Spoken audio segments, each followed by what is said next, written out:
আজকের অনুষ্ঠানের সভাপতি, সহকর্মীবৃন্দ, আমন্ত্রিত অতিথিবৃন্দ এবং বাংলাদেশ সিভিল সার্ভিস প্রশাসন ক্যাডারের প্রশিক্ষণার্থী নবীন কর্মকর্তাবৃন্দ, আসসালামু আলাইকুম। বাংলাদেশ সিভিল সার্ভিস প্রশাসন একাডেমি আয়োজিত 119তম ও 120তম আইন ও প্রশাসন কোর্সের সমাপনী অনুষ্ঠানে উপস্থিত সকলকে আমার আন্তরিক শুভেচ্ছা জানাচ্ছি এবং সাফল্যের সাথে এই কোর্স সম্পন্ন করায় নবীন কর্মকর্তাদের জন্য জানাই আমার আন্তরিক অভিনন্দন। আমি অত্যন্ত দুঃখিত যেহেতু করোনা ভাইরাস শুরু হওয়ার পর থেকে আর কোনো অনুষ্ঠানে সরাসরি যোগ দিতে পারছি না। তবে 2008 সালের নির্বাচনে আমরা যে ডিজিটাল বাংলাদেশ গড়ে তোলার কথা বলেছিলাম, আজকে সেই বাংলাদেশ ডিজিটাল, তাই ভার্চুয়ালি আপনাদের সঙ্গে মিলিত হওয়ার সুযোগ পেয়েছি। জাতির পিতা বঙ্গবন্ধু শেখ মুজিবুর রহমান আমাদের এই স্বাধীনতা এনে দিয়েছেন। আমরা আজকে একটি স্বাধীন রাষ্ট্রের নাগরিক। আমরা আত্মপরিচয়ের সুযোগ পেয়েছি, একটি ভূখণ্ড পেয়েছি, একটি দেশ পেয়েছি। আমি আজকের দিনে শ্রদ্ধাভরে স্মরণ করছি আমাদের মহান নেতা, সর্বকালের সর্বশ্রেষ্ঠ বাঙালি, জাতির পিতা বঙ্গবন্ধু শেখ মুজিবুর রহমানকে। শ্রদ্ধা জানাই যার নেতার প্রতি, 23 লক্ষ শহীদের প্রতি, 2 লক্ষ মা বোনের প্রতি। আমি স্মরণ করি 15ই আগস্ট জাতির পিতা বঙ্গবন্ধু শেখ মুজিব বাংলাদেশের রাষ্ট্রপতি ছিলেন। তাকে হত্যা করার সাথে সাথে আমাদের পরিবারের আমার ছোট ভাই মুক্তিযোদ্ধা ক্যাপ্টেন শেখ কামাল,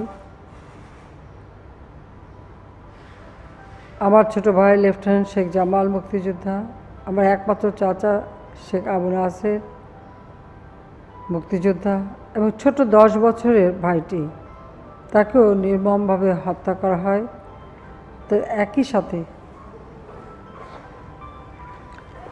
সাথে আমাদের পরিবারের আবার মেজ ফুপুর বাড়ি, সেজ ফুপুর বাড়ি, ছোট ফুপুর বাড়িও আক্রমণ করা হয়।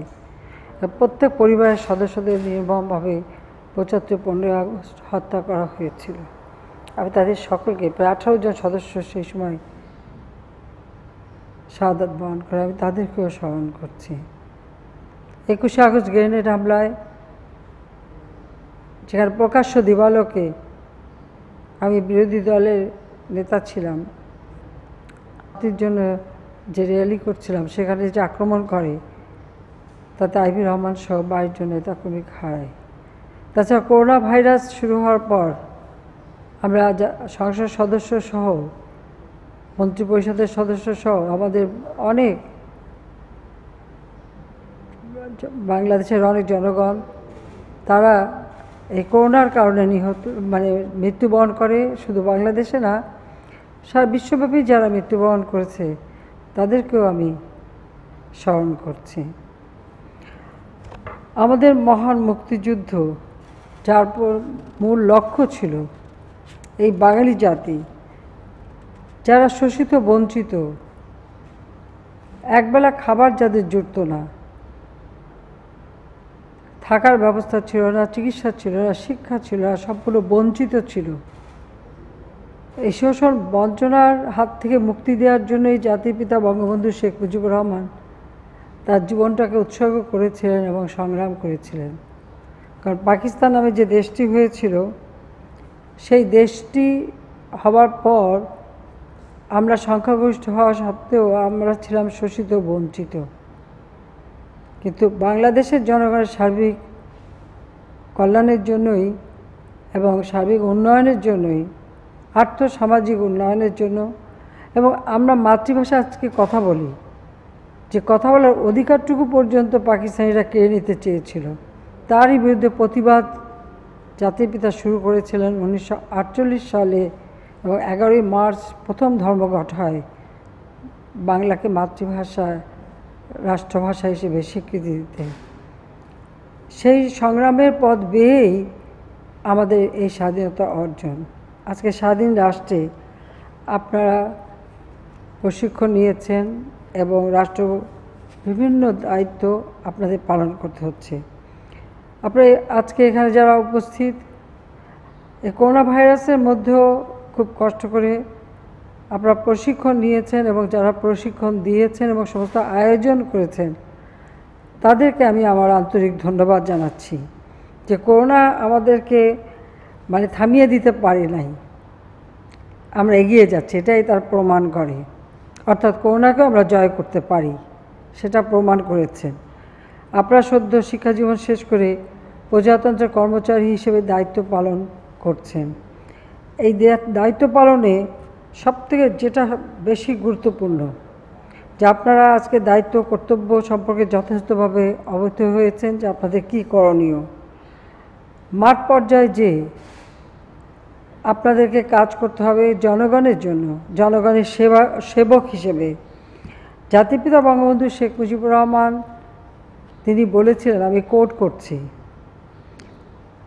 তিনি বলেছিলেন কোট, আমার দেশের প্রতিটি মানুষ খাদ্য পাবে, আশ্রয় পাবে, শিক্ষা পাবে, উন্নত জীবনের অধিকারী হবে, এই হচ্ছে আমার স্বপ্ন, আনকোট।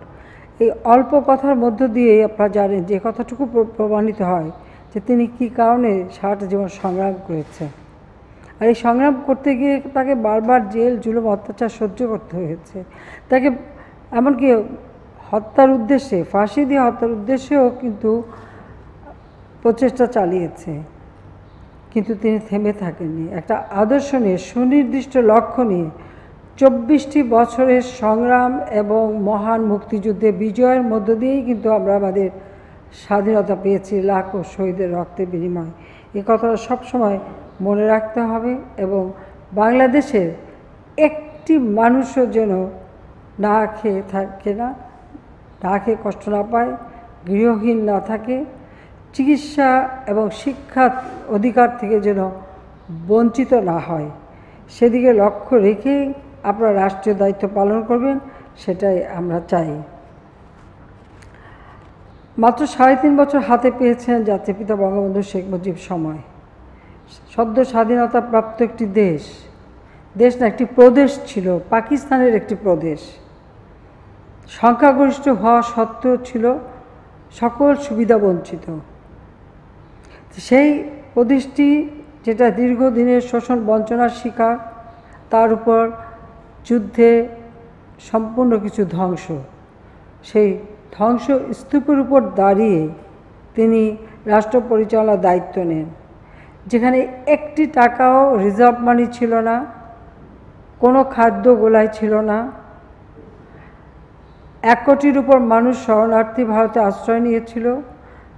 বাংলাদেশের অভ্যন্তরে 3 কোটি মানুষ গণহত্যার শিকার হয়ে পাকিস্তানি হানাদার বাহিনী যেখানে তারা গণহত্যা শুরু করে, গ্রামের পর গ্রাম জ্বালিয়ে দেয়, এমনকি আমাদের নিজের বাড়ি, আমার দাদার বাড়ি, সব আমাদের পরিবারের সকল সদস্যদের বাড়ি কিন্তু পুড়িয়ে দিয়েছিল। এভাবে সমস্ত গ্রামকে তারা ধ্বংসস্তূপে পরিণত করে এবং তাদের সাথে সহযোগিতা করে এদেশি কিছু দালাল, যারা রাজাকার আলবদর বাহিনী তৈরি হয়, তারাই তাদের পথ দেখিয়ে নিয়ে যায়।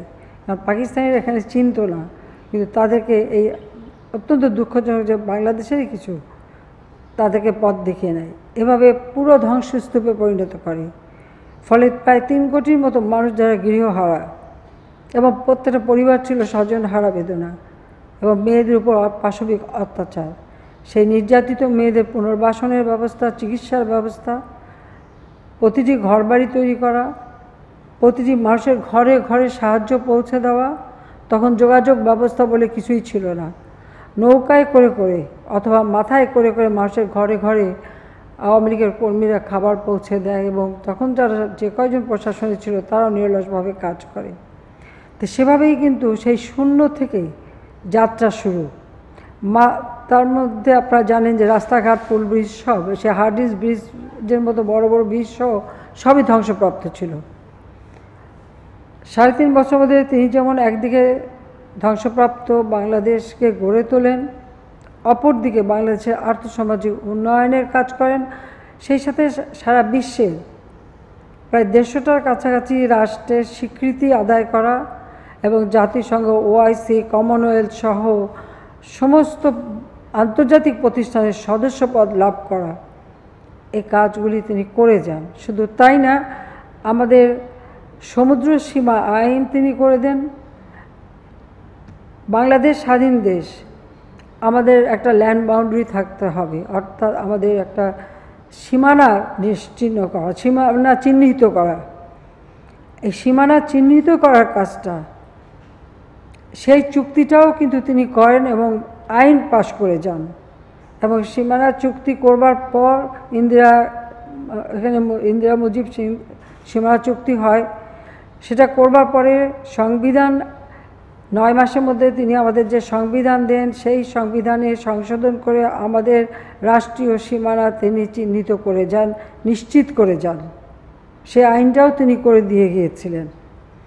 অর্থাৎ একটা রাষ্ট্র পরিচালনা করতে যেয়ে আজকে আমরা যত কিছু দেখি, প্রতিটি কাজের ভিত্তিটা তিনি তৈরি করে দিয়ে গেছেন মাত্র 3.5 বছরের মধ্যে।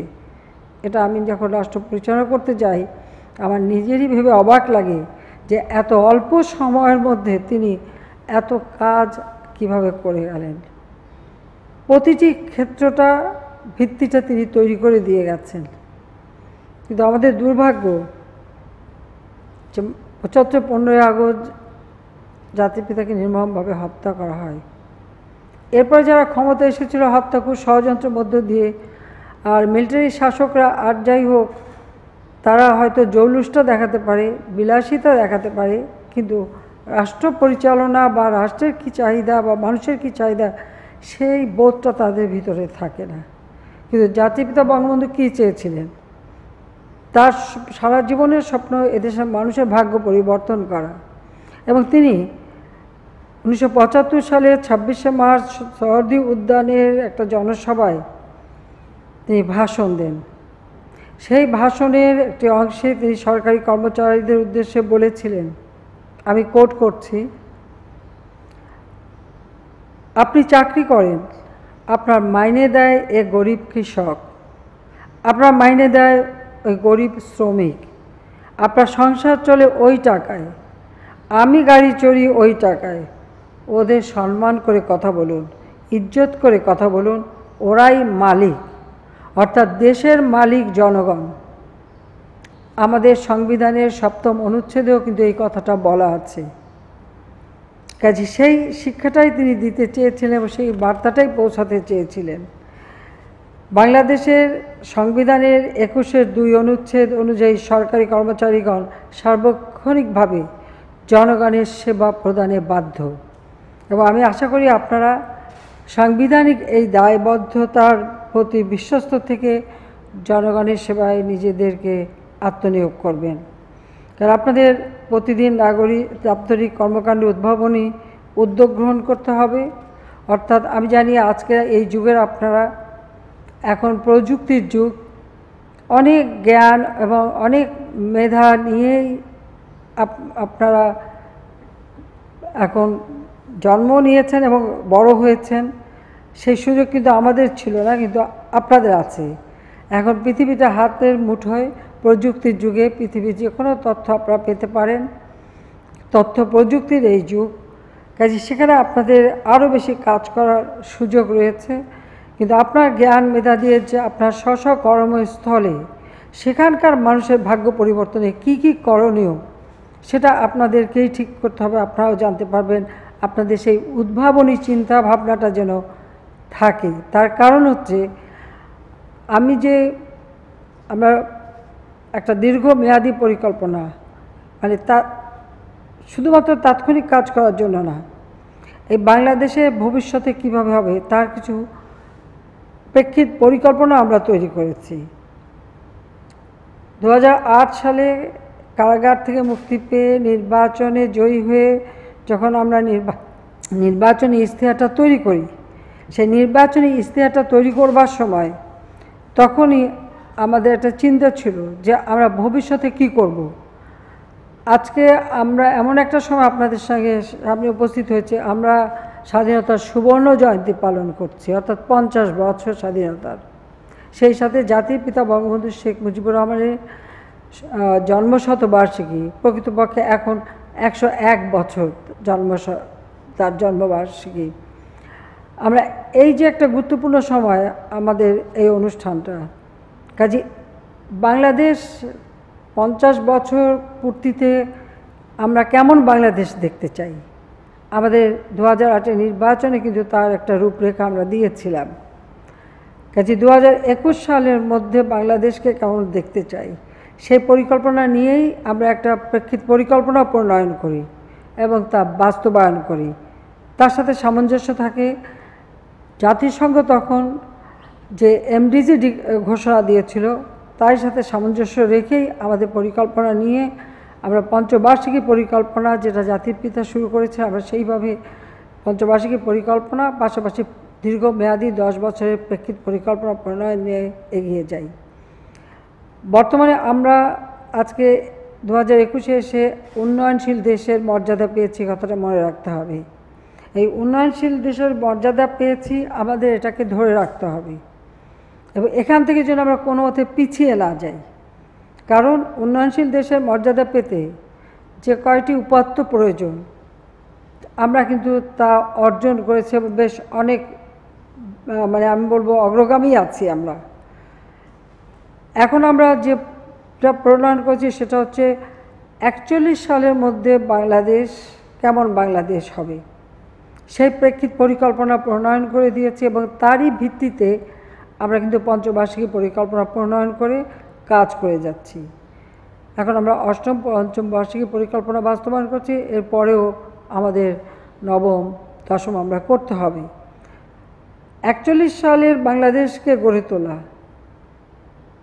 আজকের এই নবীন অফিসার যারা হয়েছেন, আপনারাই কিন্তু তখন আপনাদেরই কাজ করতে হবে। আপনারা থাকবেন সেই 41-এর সৈনিক, সেইভাবে আপনাদেরকে তৈরি হতে হবে, কাজ করতে হবে। কারণ তার পরবর্তীতে আসছে 71।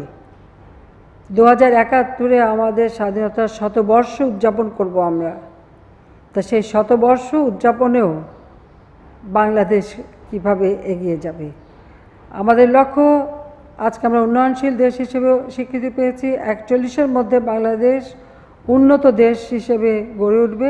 পাশাপাশি জাতিসংঘ কর্তৃক গৃহীত এসডিজি, সেটাও আমরা পালনে যথেষ্ট আমরা অগ্রগামী।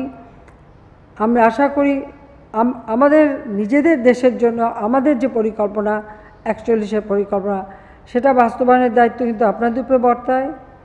আপনারা সেই সৈনিক হিসেবে যেমন কাজ করবেন, সামনে 71-এর বাংলাদেশ, আমাদের শতবর্ষে আমরা বাংলাদেশকে কীভাবে উন্নত করব, এবং সেটাকে মাথায় রেখেই আমরা 2100 সাল পর্যন্ত ডেল্টা প্ল্যান আমরা পরিকল্পনা করে দিয়েছি। কারণ বাংলাদেশের একটি বদ্বীপ, এই বদ্বীপের ভূখণ্ডের মানুষগুলি ভবিষ্যতে কিভাবে, অর্থাৎ প্রজন্মের পর যে প্রজন্ম জন্মগ্রহণ করবে এবং বড় হবে বা তারা বসবাস করবে, তার জন্য আমাদের মতো কষ্ট ভোগ না করতে হয়, বঞ্চনার শিকার হতে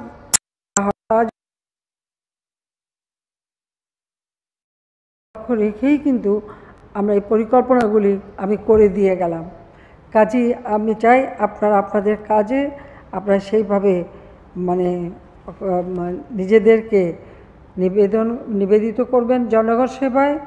কারণ নাগরিক সেবায় উদ্ভাবন এবং সেবাবান্ধব প্রশাসন গড়ে উঠুক, এটাই সকলের কাম্য। আইন ও প্রশাসন কোর্স থেকে অর্জিত জ্ঞান কাজে লাগিয়ে সময়োপযোগী উন্নয়ন প্রশাসন গড়ে তুলে আইনের যথাযথ প্রয়োগের মাধ্যমে সুশাসন প্রতিষ্ঠায় আপনারা নিবেদিত থাকবেন, জনগণের পাশে থাকবেন, মানুষ যেন ন্যায় বিচার পায় সেটা নিশ্চিত করবেন। এবং আপনারা জানেন যে করোনাকালীন সময় আমরা আরেকটা কাজ করেছি, যে ভার্চুয়াল কোর্ট যাতে করা হয় সে ব্যবস্থাটাও করে দিয়েছি। কারণ প্রযুক্তি ব্যবহার করে মানুষকে মানে আইনের সেবা দেওয়া, বিচার ব্যবস্থাটাকে অব্যাহত রাখা, বিচারের বাণী যেন নিভৃতে না কাঁদে। কারণ আমি তার ভুক্তভোগী। 75-এ জাতির পিতাকে হত্যা করার পর যারা খুনি তাদেরকে বিচার যাতে না হয় সেজন্য ইনডেমনিটি দেওয়া হয়েছিল, অর্থাৎ বিচারের হাত থেকে তাদের দায়মুক্তি দেওয়া হয়েছিল। আমার বা 15ই আগস্টে আমরা যারা বাবা মা ভাই হারিয়েছি, আমাদের কোনো অধিকার ছিল না একটা মামলা করা বা বিচার চাইবার। যদিও 96 সালে সরকার আসার পর আমরা সেই আইনটি বাতিল করে দিয়ে খুনিদের বিচার করেছি এবং বিচারের রায়ও আমরা কার্যকর করেছি। আর যে যুদ্ধ অপরাধী তাদেরও বিচার জাতির পিতা শুরু করেছিলেন, কিন্তু দুর্ভাগ্যের বিষয় 75-এর পর সেটাও বাতিল করে দিয়ে সেই যুদ্ধ অপরাধীদের বরং রাজাকার আলবদরের যারা বাহিনী প্রধান তাদেরকে ক্ষমতা আনা হয়েছিল। যেমন খুনিদেরকেও জনগণের ভোট চুরি করে পার্লামেন্টে বসানো হয়, আর যুদ্ধ অপরাধী যারা গণহত্যা, নারী ধর্ষণ, নির্যাতন, অগ্নিসংযোগ করেছিল তাদেরকেও ক্ষমতায় আনা হয়েছিল। এটাই হচ্ছে সবচেয়ে দুর্ভাগ্য বাংলাদেশের। যাক, আমরা 2008-এ আসার পর থেকে সেই যুদ্ধাপরাধীদেরও বিচার শুরু করেছি, খুনিদের বিচারের রায় আমরা কার্যকর করতে পেরেছি। কাজে সেই বিচারের বাণী যেন আর কারো কখনো নিবৃত্তে না কাঁদে, মানুষ যেন ন্যায় বিচার পায় এবং মানুষ যেন প্রশাসনের সেবাটা পায়। কারণ আমিও আমার বাবার পদাঙ্ক অনুসরণ করেই যখন প্রধানমন্ত্রী হয়েছি, আমি নিজেকে প্রধানমন্ত্রী না, জনগণের সেবক হিসেবে আমি দেখি। আমি মনে করি এই দায়িত্ব আমার জনগণের সেবা করা। তা আপনাদের কাছ থেকে আমি এটা চাই যে আপনারা জনগণের সেবক হিসেবেই কাজ করবেন। কারণ এটা মনে রাখতে হবে যে আজকে বিশ্ব এগিয়ে যাচ্ছে, এই বিশ্বায়নের যুগে আমাদেরকে এগিয়ে যেতে হবে, তাল মিলিয়ে চলতে হবে, আমরা কিছুতেই পিছিয়ে থাকতে চাই না। আমি নবীন কর্মকর্তাদের বলবো যে আপনারা প্রশিক্ষণলব্ধ জ্ঞান, মেধা, অভিজ্ঞতাকে কাজে লাগিয়ে সম্মিলিতভাবে দেশের উন্নয়নকে আরও ত্বরান্বিত করবেন এবং মাঠ প্রশাসনে জনগণের সেবা করার যে অবারিত সুযোগ রয়েছে সেটা কাজে লাগাবেন। এবং সরকারি কর্মচারীদের অন্যতম বড় প্রণোদনা হলো পদোন্নতি। 2009 সাল থেকে এ পর্যন্ত নির্ধারিত সময়ে সকল ব্যাচকে তাদের প্রাপ্য পদোন্নতি কিন্তু প্রদান করা হয়েছে এবং জনপ্রশাসন কর্মকর্তাগণ তাদের উদ্যমী কর্মকাণ্ডের স্বীকৃতি প্রদানের লক্ষ্যে আমরা একাধিক পুরস্কারেরও ব্যবস্থা করেছি। জাতীয় জেলা পর্যায়ে জনপ্রশাসন পদক প্রদান করা হচ্ছে, অর্থাৎ কর্মক্ষেত্রে কার কার কত অবদান তার একটা স্বীকৃতি আমরা দিয়ে যাচ্ছি। আর 2015 সালে আমরা জাতীয় বেতন স্কেল করে সকলের বেতন ভাতা শুধু বৃদ্ধি করাই নয়, সেই সাথে সাথে উন্নত বিশ্বের সাথে তাল মিলিয়ে যেন চলতে পারেন সেদিকে লক্ষ্য রেখে আমরা কিন্তু অনেক ধরনের সুযোগ সৃষ্টি করে দিয়েছি। আজকে গাড়ি ক্রয় করবার জন্য ঋণ বা জমি বা বাড়ি করার জন্য ঋণের ব্যবস্থা স্বল্প সুদে করা হয়েছে। গাড়ি ক্রয় করলে সেটা বলবো রক্ষণাবেক্ষণের জন্য একটা মাসিক ভাতার ব্যবস্থা দেওয়া হয়েছে। আবাসন সমস্যাটা দূর করবার জন্য অত্যন্ত আধুনিক ফ্ল্যাট নির্মাণ করা হচ্ছে, যেমন ঢাকা শহরে যেমন আমরা করেছি, জেলা উপজেলা পর্যায়েও কিন্তু আমরা উদ্যোগ নিয়েছি যে ভালো আবাসিক ব্যবস্থা আমরা করে দেব, যেন সুন্দরভাবে আপনারা থাকতেও পারেন এবং দেশের সেবায় আরও বেশি মনোযোগী হতে পারেন, আত্মনিয়োগ করতে পারেন, সেই ব্যবস্থাটা করে দিয়েছি। সরকারি কর্মচারীদের জন্য আমি আলাদা হাসপাতালও করে দিয়েছি যাতে চিকিৎসা সেবাটা ভালোভাবে পেতে পারেন, সেই সুযোগটা আমরা সৃষ্টি করে দিয়েছি। আর সবসময় আমি এটা মনে রাখি যে প্রশিক্ষণটা সবথেকে গুরুত্বপূর্ণ। কাজে প্রশিক্ষণের জন্য আর কিছুটা সময় বৃদ্ধি করেছি, তবে আমি আশা করি যে ভবিষ্যতে বোধহয় আরেকটু সময় বৃদ্ধি করে মাঠে যাবার আগেই একটা প্রশিক্ষণ নিয়ে যেন মাঠ পর্যায়ে সবাই যেতে পারে এবং তার কাজটা বুঝে নিতে পারে, সেই ব্যবস্থাটাই আমরা করতে চাই, যাতে করে জনগণ যেন প্রকৃত সেবাটা পায়। কাজে সেদিকে লক্ষ্য রেখেই আমরা এই ব্যবস্থাটা নিচ্ছি। কারণ একটা দেশকে যদি এগিয়ে নিয়ে যেতে হয় তার মূল চালিকা শক্তি হিসেবে কিন্তু আসলে কাজ করে একটা দক্ষ ও দূরদর্শী সিভিল সার্ভিস, যেটা প্রয়োজন রয়েছে। আমরা নির্বাচিত হয়ে আসি স্বল্প সময়ের জন্য, 5 বছরের জন্য, কিন্তু যারা আপনারা থাকেন আপনাদের দীর্ঘ সময়ের জন্য, কিন্তু একটা আদর্শ নিয়ে চলতে হবে, লক্ষ্য স্থির রেখে সামনে এগোতে হবে। আমরা সেটাই চাই। কারণ একটা কথা মনে রাখতে হবে যে পাকিস্তান আমলে কিন্তু আমাদের বাঙালিদের কোনো সুযোগই ছিল না, কিন্তু শিক্ষা দীক্ষা জ্ঞানে বাঙালিরাই ছিল তাদের থেকে অনেক অনেক উন্নত। এবং শুধু তাই না, পাকিস্তান নামে যে দেশটা হয়েছিল তার যে মানে আর্থিক দিকটা, এই পূর্ববঙ্গ তখন অর্থাৎ এই বাংলাদেশ এই ভূখণ্ড থেকেই কিন্তু সমস্ত অর্থ উপার্জন হতো, কিন্তু তার 70 ভাগই ব্যয় হতো কিন্তু ওই পশ্চিম পাকিস্তানে, যাদের সংখ্যা ছিল মাত্র 44 ভাগ। আমরা ছিলাম 56 ভাগের উপরে। সবসময় আমরা বঞ্চনার শিকার হয়েছিলাম। এমনকি প্রতিটি ক্ষেত্রে সেখানে বাঙালিদের স্থানই ছিল না, একটা বাঙালিও সেক্রেটারি হতে পারেনি। আর সেনাবাহিনীতে তো আরও দুরবস্থা ছিল, হয়তো মাত্র একজনই কর্নেল পর্যন্ত উঠতে পেরেছে, তার উপরে কেউ আর বাঙালি উঠতে পারেনি। এই বৈষম্যের শিকার আমরা ছিলাম, যে বৈষম্যের কথা জাতিপিতা বঙ্গবন্ধু শেখ মুজিব সবসময় তুলে ধরেছিলেন। এমনকি এই আমাদের যে বাংলাদেশ, এই বঙ্গভূমি, এর নামটা পর্যন্ত যখন পরিবর্তন করলো তারও প্রতিবাদ করেছিলেন। তার বক্তৃতাগুলি যদি পড়েন, সেই 54 সালে বা 56 সালে তিনি পার্লামেন্টে যে সমস্ত ভাষণ দিয়েছেন, কিছু কিছু আমরা সংগ্রহ করছি, অনেকে বই বের হয়েছে, সেখানেও দেখবেন। আর যেভাবে তিনি কাজ করেছেন, তার লেখা অসমাপ্ত আত্মজীবনী, কারাগারের রোজনামচা এবং নয়া চীন, আমার দেখা নয়া চীন, সেই বইগুলি যদি আপনারা পড়েন তো দেখবেন কত গভীরভাবে তিনি মানুষের কথা চিন্তা করেছেন। এমনকি বিদেশে যেও সেই চীনের সদ্য স্বাধীনতাপ্রাপ্ত একটা চীন রাষ্ট্রকে কীভাবে গড়ে তুলেছে এবং সেখানকার নারী সমাজের অধিকার, কৃষকদের অবস্থা, শ্রমিকদের অবস্থা, প্রত্যেকটা বিষয় তিনি সুন্দরভাবে তুলে ধরেছেন। আরেকটি কাজ আমি করেছি, জাতিপিতা বঙ্গবন্ধু শেখ মুজিবের বিরুদ্ধে 1948 সাল থেকে পাকিস্তানি গোয়েন্দারা যে সমস্ত রিপোর্ট তৈরি করেছিল, কারণ তারা প্রতিনিয়ত তাকে অনুসরণ করত, তার বিরুদ্ধে রিপোর্ট দিত এবং তাকে রাজনীতি থেকে সরানোর জন্য তার বিরুদ্ধে অপপ্রচার চালাতো। কিন্তু আমি সব রিপোর্টগুলি সংগ্রহ করে প্রায় 20টি বছর এর উপর আমি এবং আমার এক বান্ধবী ছিল বেবি মওদুদ, সে কবি, লেখক এবং সম্পাদক ছিল, আমরা কাজ করি। 2008-এ আসার পর আমি আমাদের পুলিশ বাহিনীর কয়েকজন সদস্য, 22 জন সদস্য, তারা আর কখনো অন্য কোথাও পুলিশের কাজ করতে যেতে পারেনি, সেখানেই তাদেরকেই দায়িত্ব দিয়েছিলাম, কারণ তারা এই ভাষার কথাগুলি ভালো বুঝতো। তো সেইগুলি তৈরি করে এখন আমরা সেগুলি, এই কারণে আমি এটা করলাম যে এখান থেকেই বাংলাদেশের উৎপত্তির সঠিক ইতিহাস, মানে যেহেতু বঙ্গবন্ধুর সমস্ত কর্মকাণ্ডের বিরুদ্ধে এগুলি লেখা, কিন্তু সেখান থেকেই কিন্তু একটা অমূল্য সম্পদ বেরিয়ে আসে, যে ওই জায়গা থেকেই কিন্তু খুঁজে পাওয়া যায় যে কীভাবে তিনি সংগ্রাম করেছেন, কষ্ট করেছেন এবং এই দেশটা স্বাধীন করেছেন। কাজে আমি মনে করি যে ইতিহাস থেকেও আমাদের অনেক শিক্ষা নেওয়ার ব্যাপার আছে। আমার লক্ষ্য যে বাংলাদেশ এগিয়ে যাবে, উন্নত সমৃদ্ধ হবে, দারিদ্র্যমুক্ত বাংলাদেশ হবে।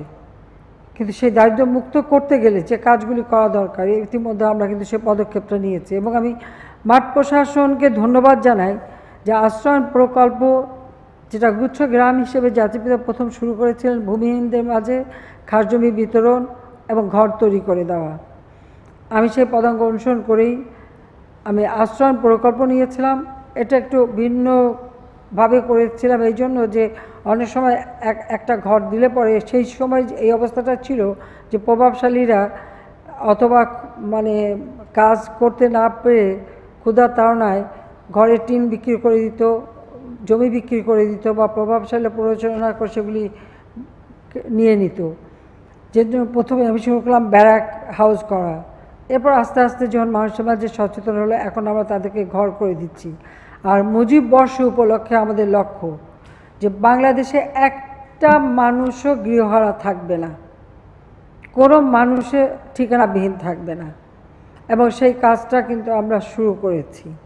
এবং সেই ক্ষেত্রে আমি বলবো আমাদের মাঠ পর্যায়ের প্রশাসনের যারা কর্মকর্তা ছিলেন অত্যন্ত আন্তরিকতার সাথে তারা কাজ করেছেন এবং সেটাকে তারা নিজের একটা আদর্শ বলে নিয়েছেন। এটাই সবথেকে আমি মনে করি গুরুত্বপূর্ণ এবং এটা আমার সবথেকে বেশি ভালো লেগেছে যে তারা যে এটাকে নিজেদের একটা দায়িত্ব হিসেবে নিয়ে এবং এত দ্রুত সময়ে এত চমৎকারভাবে এই ঘরগুলি করে দিচ্ছেন। হ্যাঁ, পত্রপত্রিকায় কিছু উল্টোপাল্টা মাঝে মাঝে আসে, ওগুলিকে নজর না দিলেই চলে, কিন্তু বাস্তবতা হলো যে যারা একেবারে যাদের একটা মাথা গোঁজার ঠাঁই নাই, কোথাও দাঁড়াবার জায়গা নেই, তারা আজকে একটা ঘর পাচ্ছে। আর এই ঘরটাই কিন্তু তার কর্মসংস্থানের বড় সুযোগ করে দিচ্ছে, একটা পরিবারকে দাঁড় করিয়ে দিচ্ছে। কাজে এটা আমাদের অব্যাহত থাকবে। নদী ভাঙনের দেশ আমাদের, প্রতিনিয়ত মানুষ ক্ষতিগ্রস্ত হচ্ছে, তাদেরও যারা সব হারাবে তাদেরও আমরা ঘর তৈরি করে দেব, সে ব্যবস্থাটাও আমরা করছি। কাজে আমি মঠ প্রশাসনের সবাইকে আমার আন্তরিক ধন্যবাদ জানাই এই সুযোগে যে তারা আন্তরিকতার সাথে এই ঘরগুলি তৈরি করে মানুষের পাশে দাঁড়িয়েছেন। তাছাড়া আমরা চিকিৎসা সেবার জন্য কমিউনিটি ক্লিনিক যে করে দিয়েছি, এটা ওই এক এক অঞ্চলের মানুষ তারাই কিন্তু জমি দিয়েছে, আমরা ঘর করে তাদের চিকিৎসা সেবা দিচ্ছি।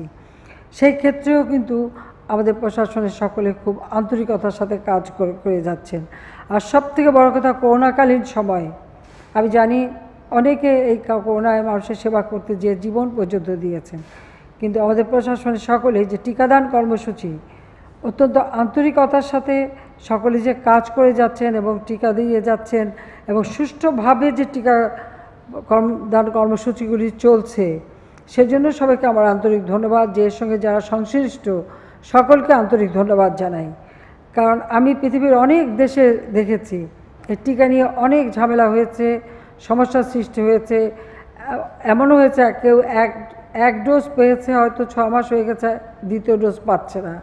কিন্তু বাংলাদেশে কিন্তু আমরা খুব পরিকল্পিতভাবেই এই টিকাদান কর্মসূচি দিয়ে যাচ্ছি এবং আমি মনে করি যে এই টিকাদানে আমাদের প্রশাসন থেকে শুরু করে, আইন শৃঙ্খলাকারী সংস্থা থেকে শুরু করে, আমাদের স্বাস্থ্য বিভাগ থেকে শুরু করে প্রত্যেকেই, এবং আমার নিজের দলের প্রত্যেক নেতাকর্মী, তাদেরকে আমি একটা মানে শৃঙ্খলা রক্ষা করে যেন সেগুলি মানুষ পায় সেটা নিশ্চিত করার নির্দেশ দিয়েছি। সবাই মিলে কাজ করার ফলে এখানে আমরা বিরাট একটা সাফল্য অর্জন করতে পেরেছি। আশা করি বাংলাদেশের কোনো মানুষই মানে বঞ্চিত হবে না, সবাই যাতে টিকা পায় সেই ব্যবস্থাটা আমরা করব।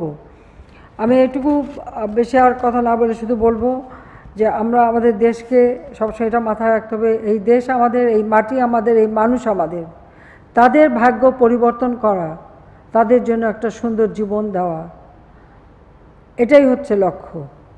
আর সেই লক্ষ্যটা পূরণের আসলে মূল চালিকা শক্তি হচ্ছে এই মাঠ প্রশাসন।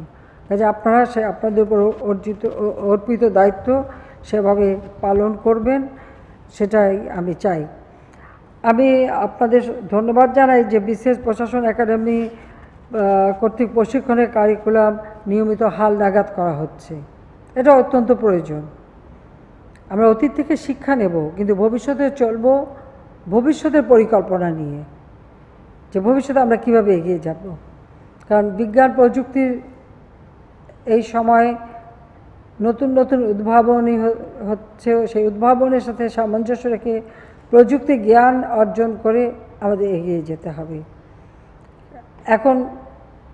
এখন ডিজিটাল বাংলাদেশ, আমরা স্যাটেলাইট বঙ্গবন্ধু 1 উৎক্ষেপণ করেছি, দ্বিতীয়টা করবার জন্য ইতিমধ্যে উদ্যোগ নিয়েছি। সারা বাংলাদেশে আমরা একটা যোগাযোগ নেটওয়ার্ক তৈরি করেছি, আমরা প্রত্যেক ঘরে ঘরে বিদ্যুৎ পৌঁছে দিয়েছি, আমরা মানে অবকাঠামোগত উন্নয়ন করে দিচ্ছি, যার ফলে সার্বিক মানুষের উন্নতি করা অত্যন্ত সহজ। সেই সাথে আরেকটি বিষয়, করোনাকালীন সময়ের পর সারা বিশ্বের বহু দেশে ব্যাপকভাবে খাদ্যের চাহিদা বেড়েছে এবং অনেক এলাকায় কিন্তু খাদ্যের অভাব দেখা দিয়েছে, অনেক দেশে, অনেক উন্নত দেশে আমি বলবো। সেই ক্ষেত্রে বাংলাদেশে এটা মাথায় রাখতে হবে যে 1 ইঞ্চি জমি যেন কোনো মতে অনাবাদি না থাকে। এমনকি আমাদের যেমন প্রশিক্ষণের যে সমস্ত প্রতিষ্ঠানগুলি আছে বা আমাদের শিক্ষা প্রতিষ্ঠান আছে, প্রত্যেকে নিজের ঘর বাড়ি তার কিছু জায়গা জমি আছে, এমনকি আমাদের বিভিন্ন ক্যান্টনমেন্টগুলি আছে বা পুলিশের অথবা আমাদের বর্ডার গার্ড, মানে যে যেখানে কাজ করে, আনসার বিজিবি, সবাই যার যেখানে এতটুকু জমি আছে প্রত্যেকে নিজেদের কিছু উৎপাদন করতে হবে। সেখান থেকে নিজেদেরই চাহিদাটা মিটবে, কিন্তু কিছু উৎপাদন সবাইকেই করতে হবে, এটা আমাদের অব্যাহত রাখতে হবে। কারণ আমি জানি বিশ্বের অনেক দেশের অবস্থা খুবই নাজুক, এমন হতে পারে যে অনেক উন্নত দেশকে হয়তো আমাদেরই খাদ্য সাহায্য দিতে হতে পারে, সেরকম একটা অবস্থা আছে। তো সেটা মাথায় রেখে আমাদের দেশে যেন কোনো মতে মানুষের খাদ্যের অভাব না হয়, আমিষের অভাব না হয়, সেদিকে লক্ষ্য রেখে যে মৎস্য চাষ, হাঁস মুরগি পশুপালন সব কিছুতে আমরা যেন অব্যাহত রাখতে পারি এবং আরও নতুন নতুন উদ্যোগ নেই। এর ফলে একদিকে যেমন কর্মসংস্থান হবে, আর আমাদের আগামীতে রপ্তানির ক্ষেত্রে আমরা এই খাদ্য এবং খাদ্য প্রক্রিয়াজাত পণ্য আরও বেশিভাবে রপ্তানি যাতে করতে পারি। কোন কোন এলাকায় কোন জিনিসটা ভালো হয়, উৎপাদন ভালো হয়, সেটা এলাকাভিত্তিক চিন্তাভাবনা করেই কিন্তু আমাদেরকে সেভাবে উৎপাদন বাড়ানোর চেষ্টা করতে হবে। আর আমরা 100টা অর্থনৈতিক অঞ্চল গড়ে তুলছি, সেই সব অঞ্চলেও যেন মানে শিল্পাঞ্চলগুলিতে সেই শিল্প প্রতিষ্ঠানও গড়ে তোলার সময় ওই সব অঞ্চলে যে সমস্ত পণ্য উৎপাদন হবে, বিশেষ করে খাদ্য এবং কৃষিপণ্য, সেগুলি প্রক্রিয়াজাত করা, এই ধরনের শিল্প যাতে গড়ে ওঠে সেদিকে আমাদের দৃষ্টি দিতে হবে। সেটা শুধু আমার নিজের দেশের চাহিদা মেটাবে না, আমি তার রপ্তানিও করতে পারবো। আমার রপ্তানি অর্থাৎ আমার এক্সপোর্ট বাস্কেটে আরও নতুন জিনিস যাতে আসে সেই ব্যবস্থাটা করতে হবে। তো সেইভাবেই অর্থাৎ সার্বিকভাবে দেশকে এগিয়ে নিয়ে যাওয়া, এটাই হচ্ছে আমাদের লক্ষ্য এবং আপনারা সেই কাজগুলি করবেন। আমি এখানে কি কি করেছি সেটা আমি বলতে চাই না, সেটা তো আপনারা নিজেরাই জানেন।